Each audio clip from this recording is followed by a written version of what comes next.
Hi and welcome to another edition of Around the Arc, a semi-regular thoughts and discussion video where I'll be going through all things that I found interesting in around the league, whether it's breaking down key games, key performances, or looking at a wide topics throughout the league, whether it's a player's team stretch, looking at some particular news, and then digging in deeper through films, stats, and analysis. For this week, we have two things that stood out for me in the games, which is the Suns that could not miss, making 15 straight field goals against the Clippers. It's also looking at Jalen Williams cutting, and then looking at three different topics, whether it's Giannis, his efficiency and his improved scoring, Paolo Banchero and Franz Wagner, and then following up with Shai and Anthony Edwards pull-up game and how they've increased that volume significantly. Starting off with the Suns, they scored 39 points on 16 for 20 shooting in the third quarter, and they went for 15 straight.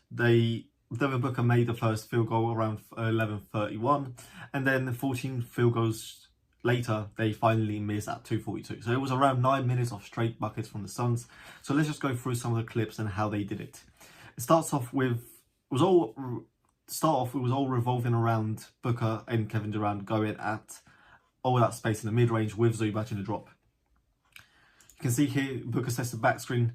DJJ is trailing and has a wide open pull up against Zubac. Another one, then he goes at Powell in that area.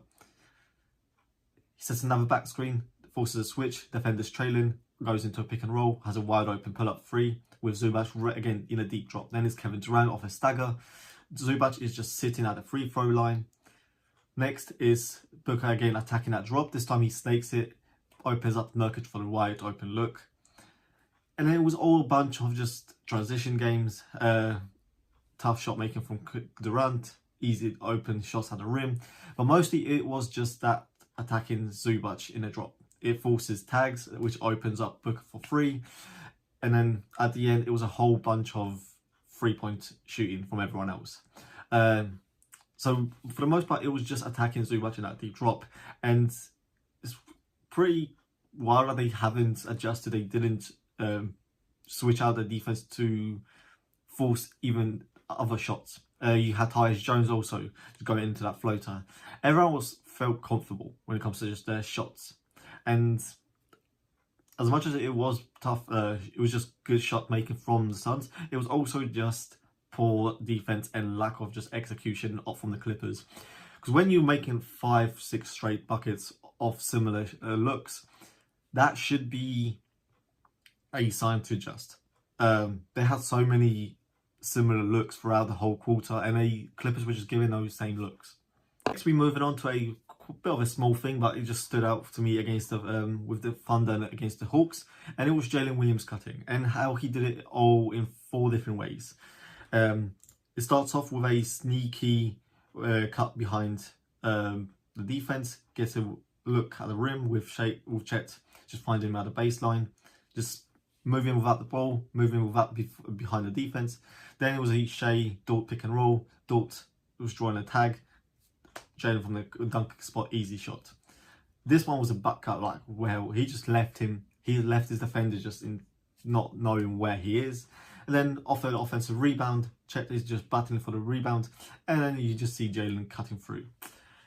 All 4 key cuts are just smart from Jalen Williams, and that's just 8 easy points, 8 easy shots at the 4 easy shots at the rim, and it's all because of just his off-ball movement, his well timing, and just good buckets to just have the defense not know what they need to do, because he was looking like he was going to get top locked. So easy backcut right to the rim. There was no help defense, and it's a wide open look at the rim.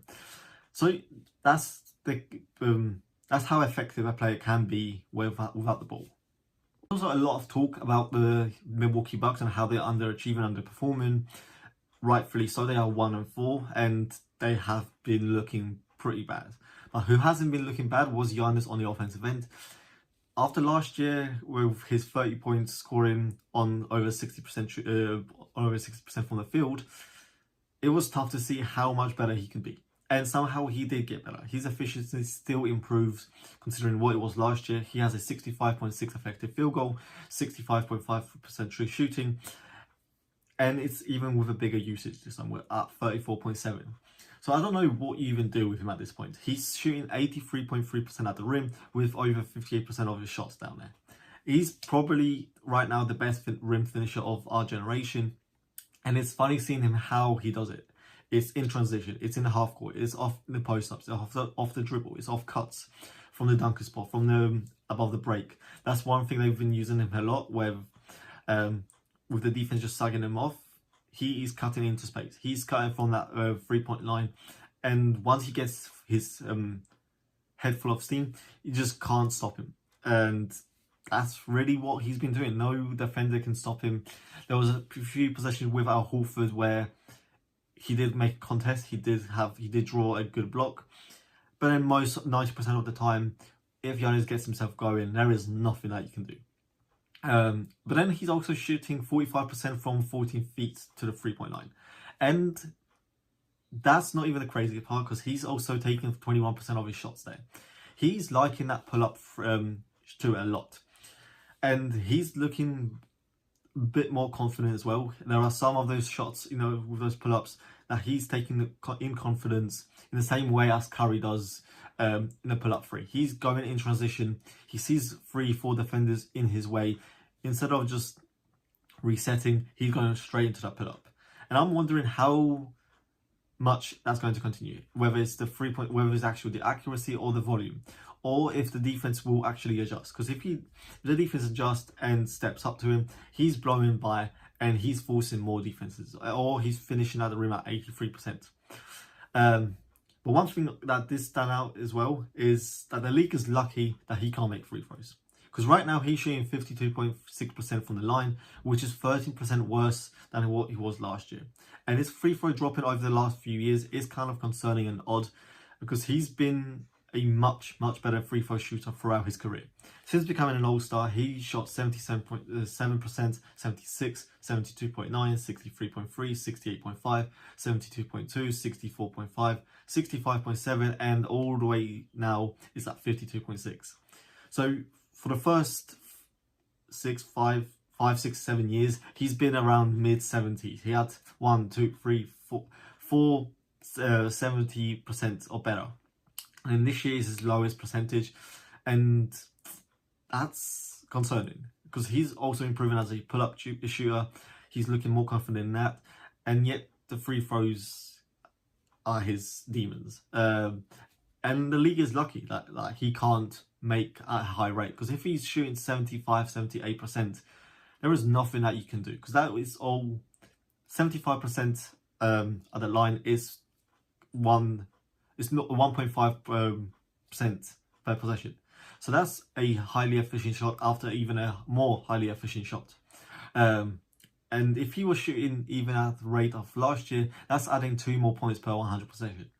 But it will be interesting to see how Giannis goes throughout his game, whether the pull-up will continue or if the rim finishing at that rate will continue as well. Moving on to Paolo Banchero and Franz Wagner.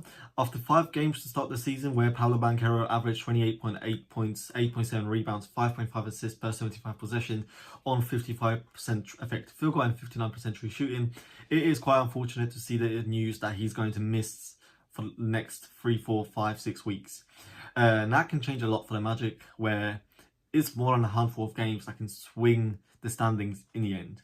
That's, I don't know how many games there are in 4, 6 weeks, but that's probably around 10 to 15 games that he's going to miss, and that can affect the standings drastically. But even not considering a team's success, it's still annoying to see his season take a break after the kind of season he just had, because a lot of the things that he needed to work on last year did take a significant jump. Some stats from last year compared to this year: his true shooting went from 54.6 to 59.0, effective field goal went from 49.7 to 55.2, 2-point percentage went from 49.3 to 56.9, his catch and shoot 3-point went from 36.4 to 44.4, his 3-point rate went from 0.249 to 0.330, his free throw rate, which is the most significant one, it went from 0.397 to 0.608. So he was drawing so many fouls. His drives, his foul draw rate on drives went from 13% to 23%. So there was nothing that the defense could have done when he was going attacking the basket. He was looking at the same way as Giannis does. No one could stop him, and almost quarter of the times that he drove, he got fouled. His assist percentage went up a bit, from 25.2 to 28.9, and his turnover percentage went from 13 to 8.2. Another very important note is that his rim frequency went from 29.7 to 37.1. So he addressed all of the weaknesses that he needed to work on last year. It is only a 5-game sample, so some of the accuracy percentages from the three-point shooting, some of the percentage on the long mid-range as well, and even some of the turnovers, assists, that could still kind of regress. It is only a 5-game sample, but there are still things that stood out that goes beyond just shooting variance. And one of the main things is that his efficiency jumped because of the increased rim pressure. He looked like he made it a mission to get to the rim often. Right from the start in the season against the Heat, he realised he was 6'10", 250, and there was no one on the Heat that could stop him. There was only Bam Adebayo that could try to do something, because everyone else was like 5'9" next to him. And combined with that increased rim pressure and the foul drawing, he was looking a lot more aggressive throughout the game, throughout the season so far, and that's a big change. Last year, that same Hayward Highsmith kind of locked him up. I think it was 2-10 shooting, and he was settling a lot for those mid-range shots, paint shots that just made it easy for Hayward to defend him. This year, he realised he was bigger than everyone, and once he realises that, there was nothing that could stop him to get into the rim, get into the foul line. But as aggressive as Banchero has been, his improved decision making, his passing also stood out a lot more. So again, as in a Heat game, he was making so many good reads after just hunting Terry Rozier, hunting Tyler Hero, where it was forcing the defense to overhelp. He was making that skip pass to the corner. He was making the passes to the cutters. He's averaging a career high to corner threes when it comes to just assists. So now seeing him miss time, it's going to be on everyone else to step up. And we have seen so far in his career with his low on-off numbers, and where he has been quite awful, the team has been a lot better without him. So now it's time to see if that is still legit. That's why this is Franz Wagner's time to shine. He has been dealing with an illness, but he is expected to play and come back normally. Like in the last couple of games, his usage and his scoring his minutes has decreased a lot, and that's because of that illness. But in his first 3 games, he shot 23 points on 7 from 10 shoot from inside the arc, 3 for 6 from 3. Against the Brooklyn Nets, he was 29 points on 7 for 13 from 2, 3 for 6 from 3. Against the Memphis Grizzlies, it was 23 points on 3 for 6 from 2, and 4 from 10 from 3. So, but still, for the season, he's averaging 24.6 per 75 possession on 60% effective field goal and 63% true shooting, with 20% 6 usage. He's shooting 61% from 2 and 39% from 3. We know what he was dealing with last year with his awful 3-point shooting, and that is looking to bounce back. And one thing that has stood out a lot with his scoring, that has played a part in his increased efficiency, is how a lot of his scoring has been more assisted. His 2-point percentage, his 2-point shot making that has been assisted went from 42% to 63%. His 3-point assist percentage went from 79% to 91%. So his efficiency, his scoring this year has been primarily off ball. All of his shots mostly just off cuts, catch and shoot, and that's what stood out a lot. Like looking more closely at his 3-point shooting, a lot of it does come from catch and shoot. He's shooting 36.4% on 4.4% on 4.4 threes off the catch. 34% of his shots come off the catch, and that's up from 29.3% on 2.9 shots, which was 90% of his shots. That's going to likely change. With no Banchero, he's going to have to step up as that wing to up that scoring. So it will be interesting to see how he does that, because last year he was good. Last year he was even better without Banchero in those minutes. Can that keep up? Can his scoring keep up? Can he go back to him creating more shots? Because even throughout his career, he has been efficient. He has been looking good at the rim. Even this year, he's efficiency around the rim from 4 to 14 feet has improved a lot. So now it will be all on him offensively to just keep the Magic afloat. So one of the biggest stories when it comes to guards is Shai and Edwards' pull-up game. That has been a big topic around on my timeline, and it's with them increasing their three-point shooting a lot, to the point where a lot of their shots come as threes instead of what they do best when it comes to just getting to the mid-range or getting to the rim.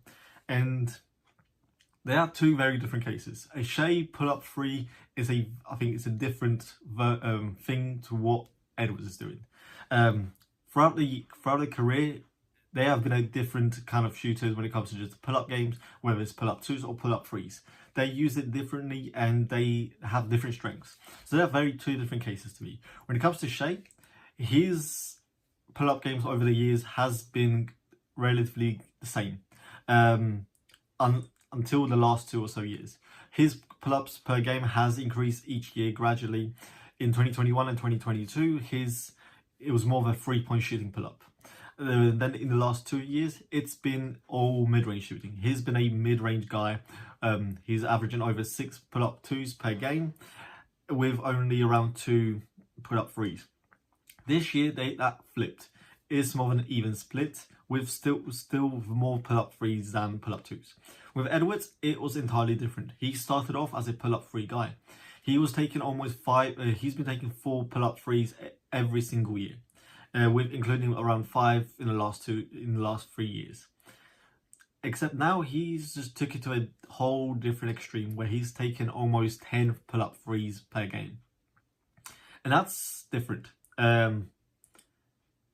His pull-up three is used in a different way than Shai. He was already been a high volume 3-point shooting guy.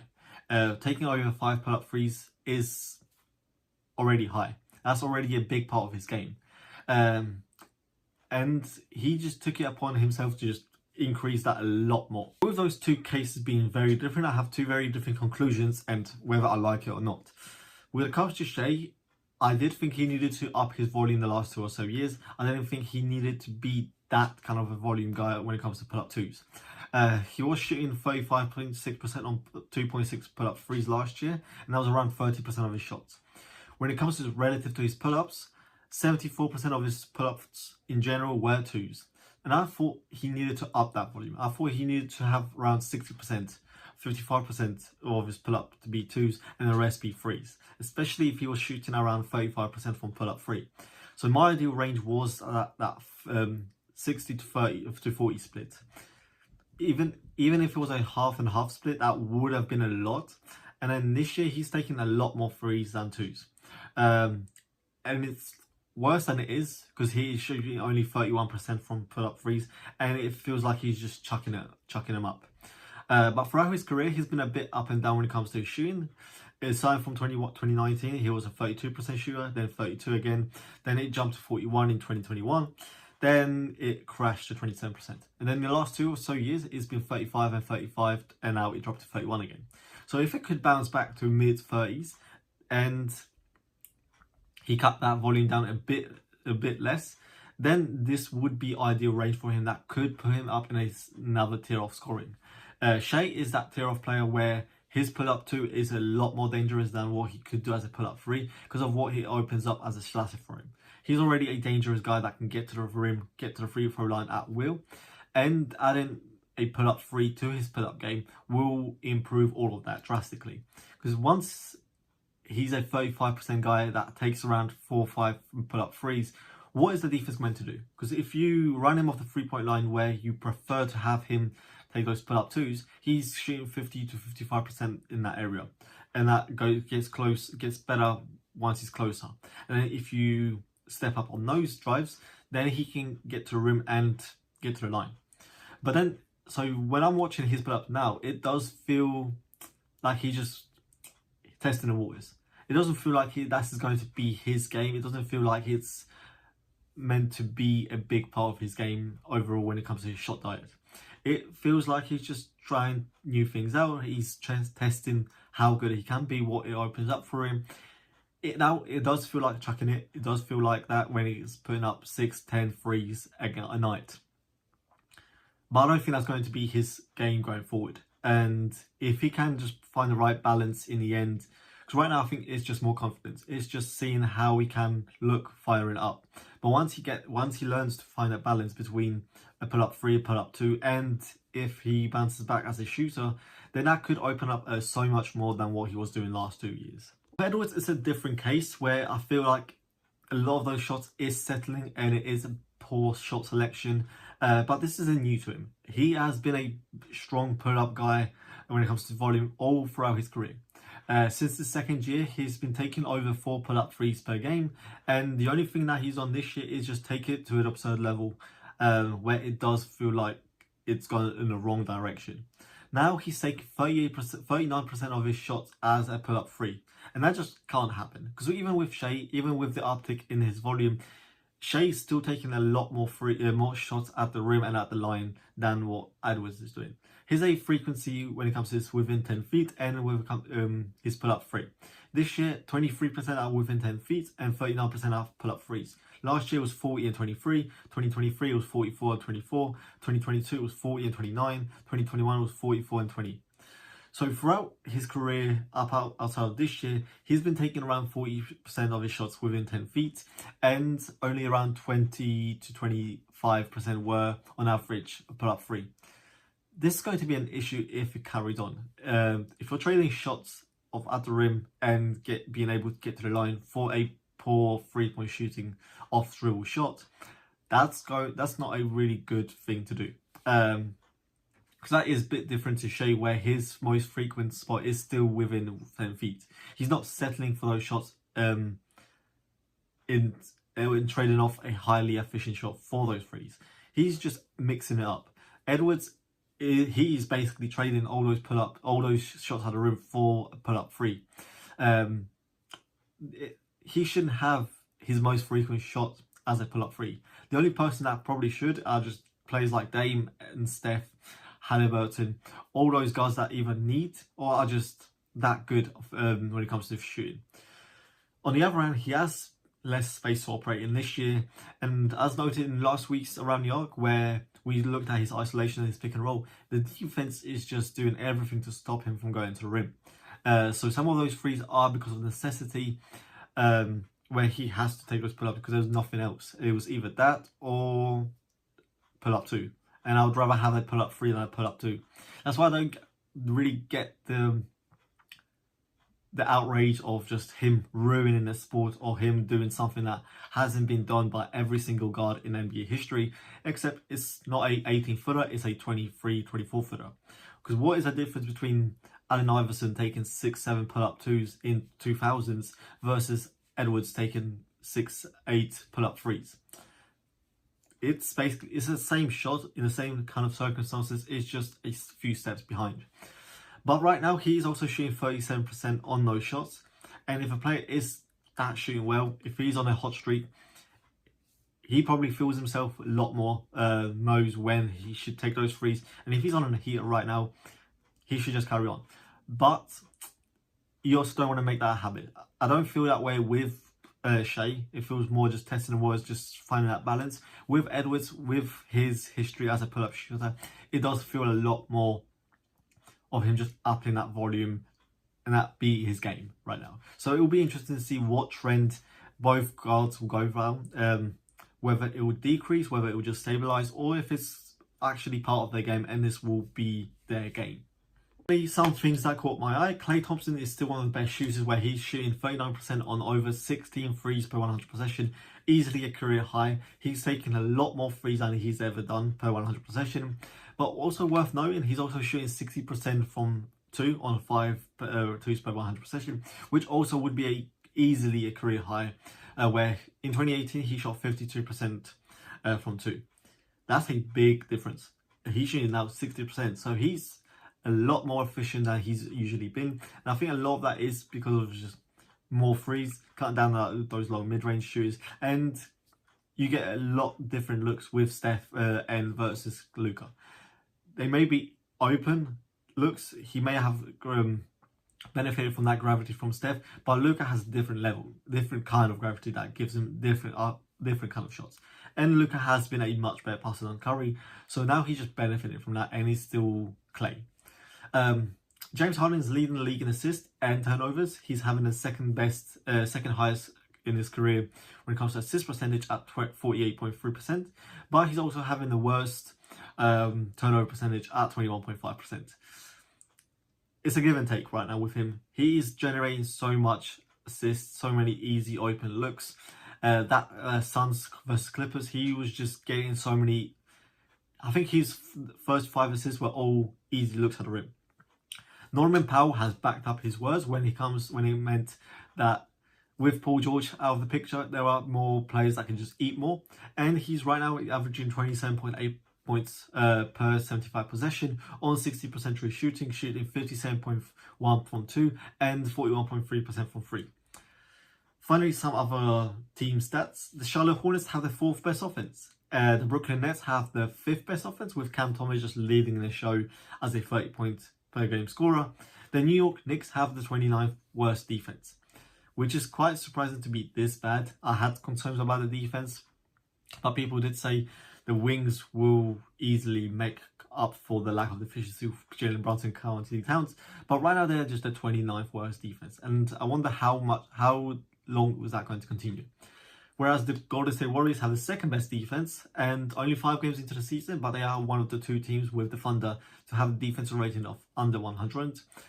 And the biggest one, that is a big surprise that I don't think anyone could have predicted, even with some shooting variance from opponents. But the Chicago Bulls have the 7th best defense. All season long, I heard how the Bulls could be more fun on offense with a more pace, more 3-point shooting. But everyone noted that they're going to be the worst defense. That they had defense with Giddey, Levine, and Kobe White and Vucevic was just going to allow so many easy points, and they have at the rim, but they just have the 3-point shooting luck. But even then, that should not equal a 7th best defense. But that's it for this week's Around New York. Let me know what you feel about the Giannis shooting, and with his pull-up games, how is that going to continue to look? Is Franz Wagner going to be able to keep the Magic afloat? And how do you feel about both Shai and Edwards pull-up? Are they 2 different cases? Do you think that is going to continue for either of the players, especially with Edwards, especially if the shooting regresses? If he's going to drop down to 34%, is he still going to carry on shooting over 9-10 threes per game? But that's it for now.